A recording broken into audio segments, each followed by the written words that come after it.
So we're going to jump in for our April convening. We just wanted to start off with, we know the school year is sort of winding down, even though, other things aren't. COVID's still kind of a thing, and, but we wanted to focus on like, what can we look forward to? So what's something that either of you are looking forward to in May as we look to the next month? Anything going on you're looking forward to? I know I'm looking forward to the snow melting and going away until November, December. Yeah, I'm looking forward to May from a programmatic perspective. I'm looking forward to really kind of reflecting on the year and figuring out what we did well and what we could have done differently. I think what I'm most excited about, I see this COVID scenario as, believe it or not, a blessing and a curse. I mean, and the blessing part of it is this opportunity to have been able to see that there are things that we did that we didn't necessarily need to keep doing. And then there are things that we could do differently and still be as effective. And that there are things that we've done and implemented that we need to keep.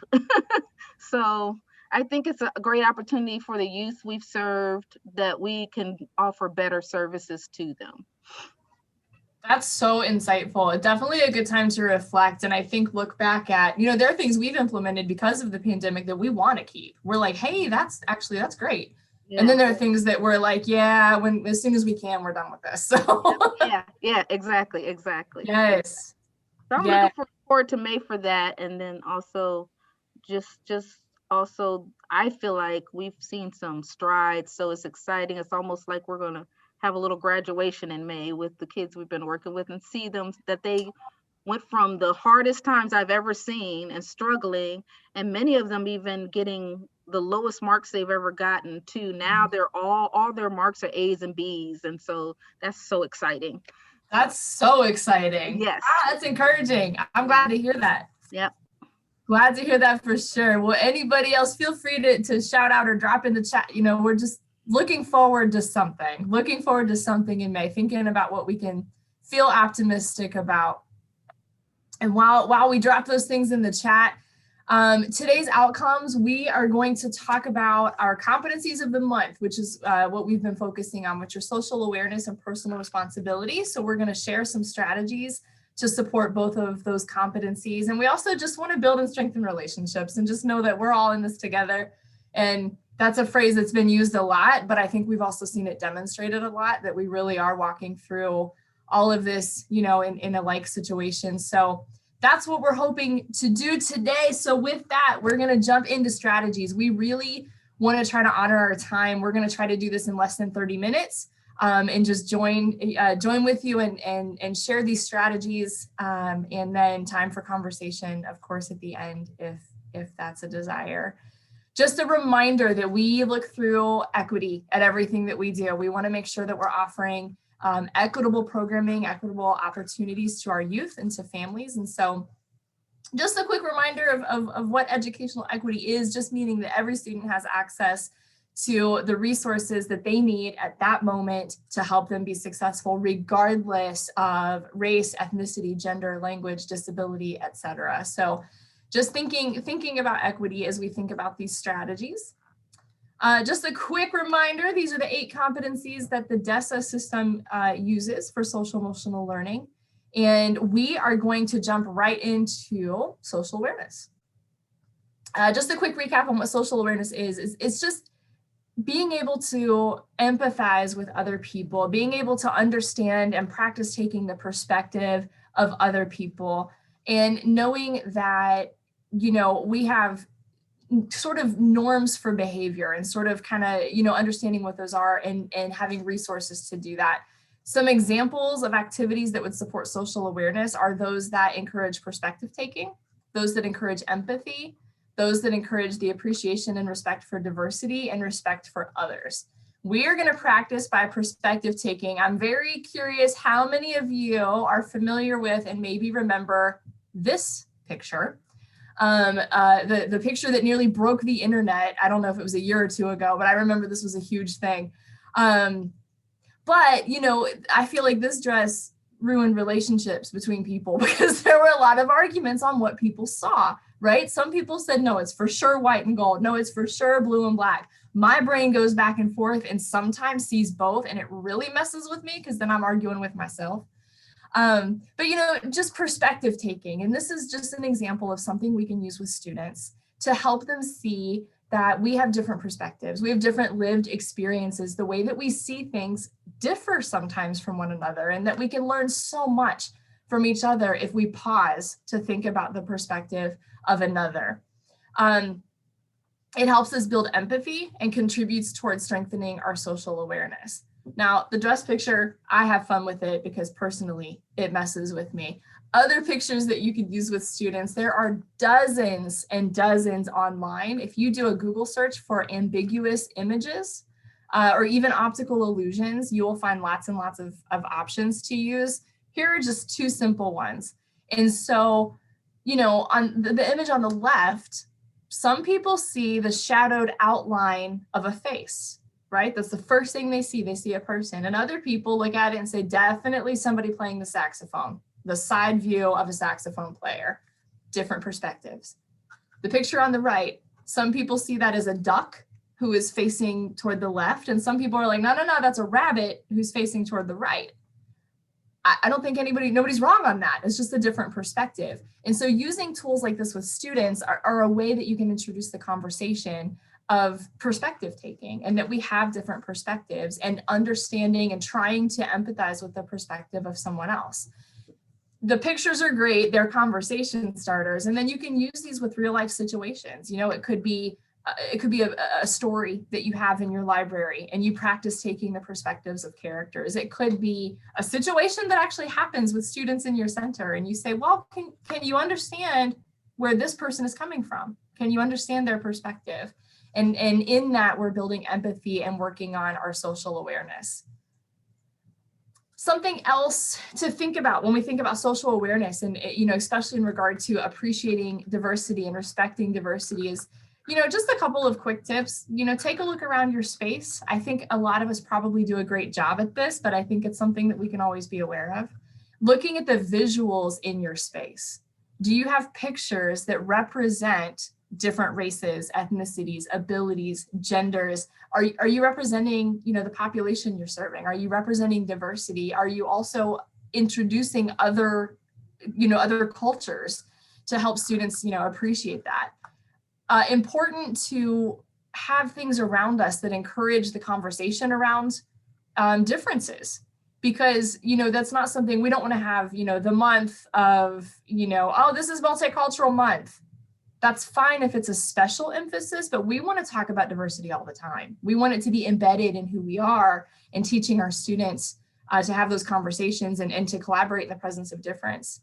Another thing you can do, be intentional about the materials that you have.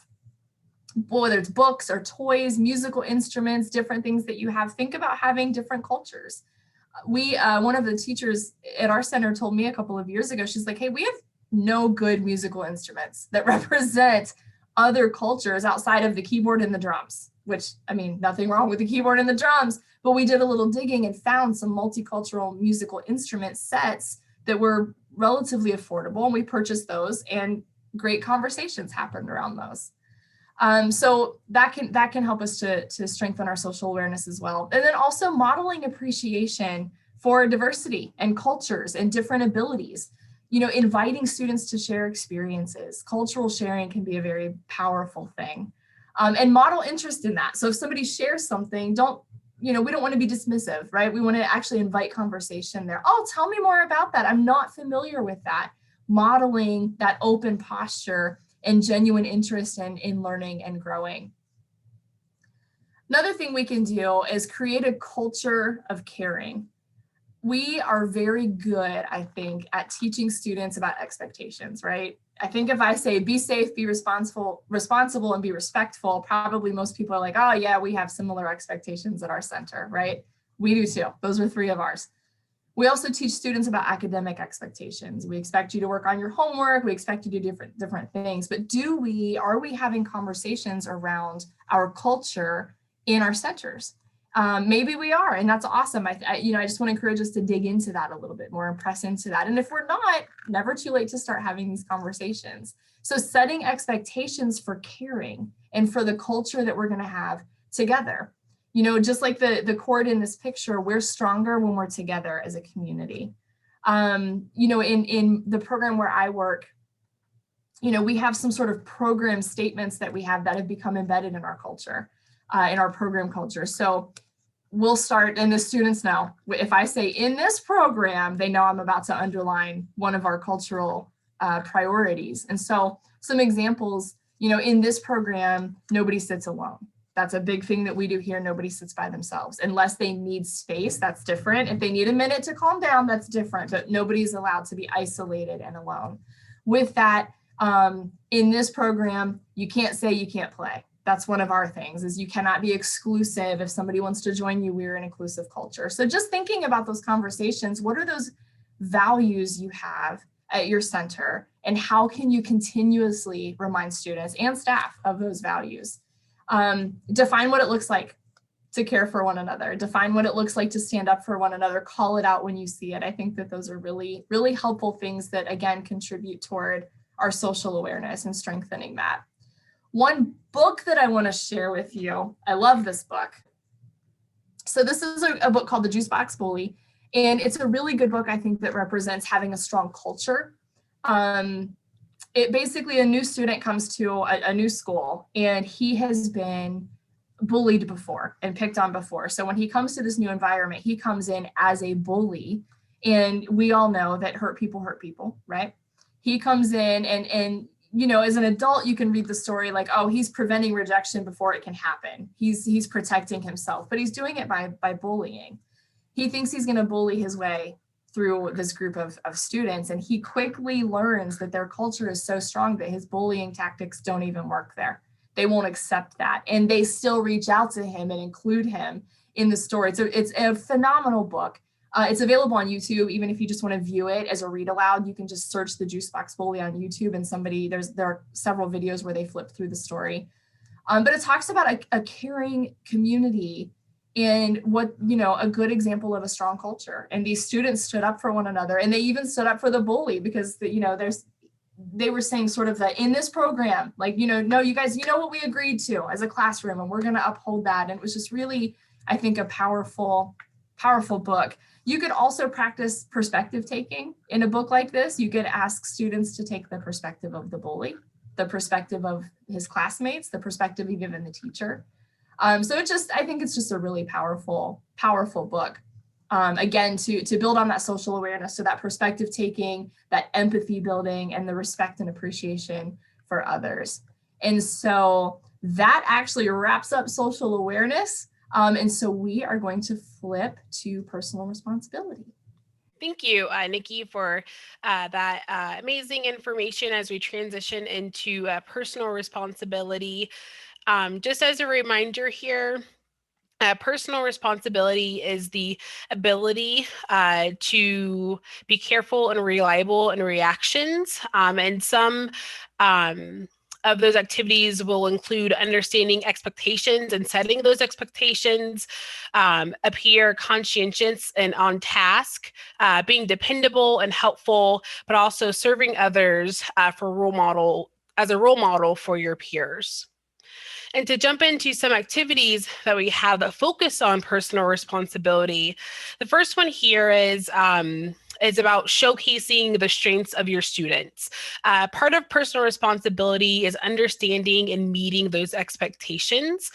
Sometimes we need to take a step back and identify exactly what those expectations are and how our strengths play into that.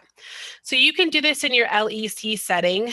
Just take some time to help students identify their strengths. Highlight both individual strengths that they have as students, but also trends that you see amongst the students there in your classroom. And you can highlight them in many different ways. One great example here is posting them in your classroom setting for all to see as a daily reminder, and encouragement for the students in your LEC setting to focus on those strengths in your daily routine.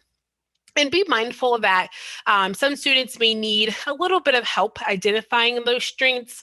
In previous trainings, we talked about that growth versus fixed mindset. For example, in interactions, we've had students who may have said that they're only good at playing video games.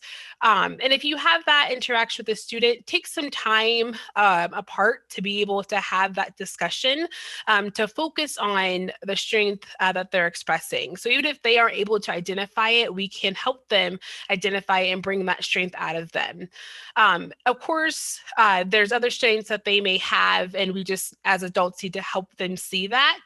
And so in that interaction, we are able to highlight that he's not just good at video games, he's very persistent, he doesn't give up, he's hardworking to achieve whatever goal or level that he's trying to accomplish within that video game.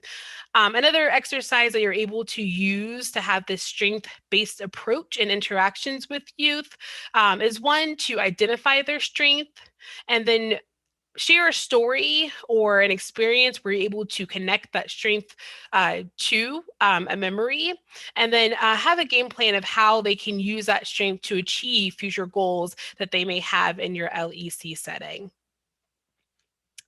And next, another good strategy that we have here is classroom jobs. You can use the student strengths to give them responsibilities in the classroom through the form of classroom jobs. And you can make these very unique to your LEC setting.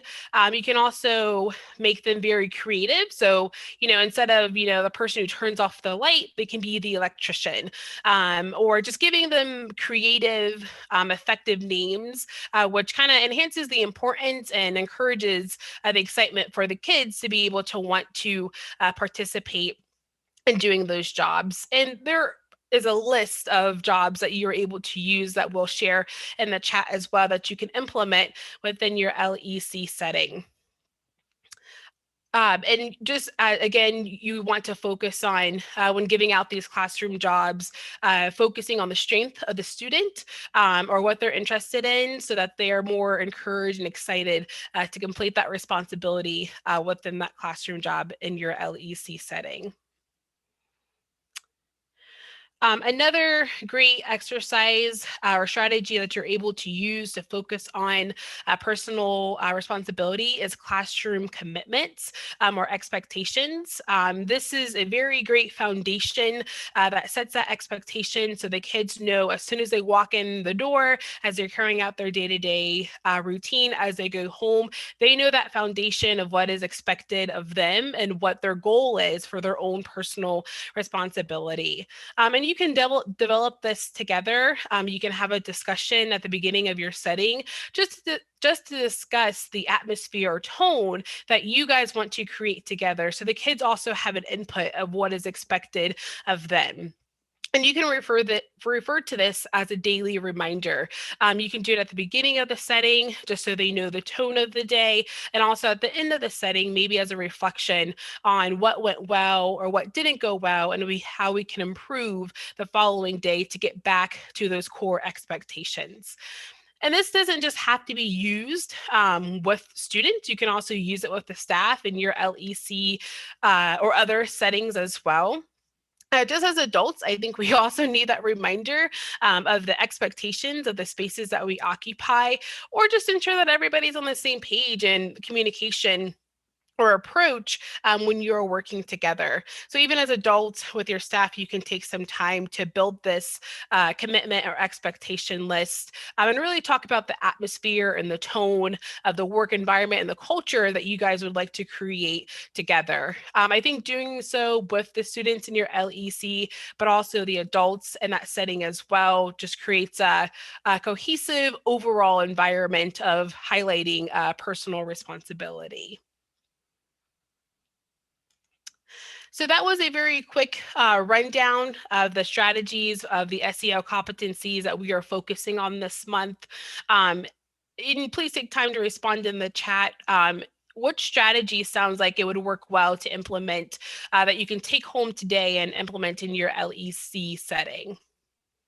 Or if there's any that resonated with you, or that you feel would most benefit the kids there in your LEC.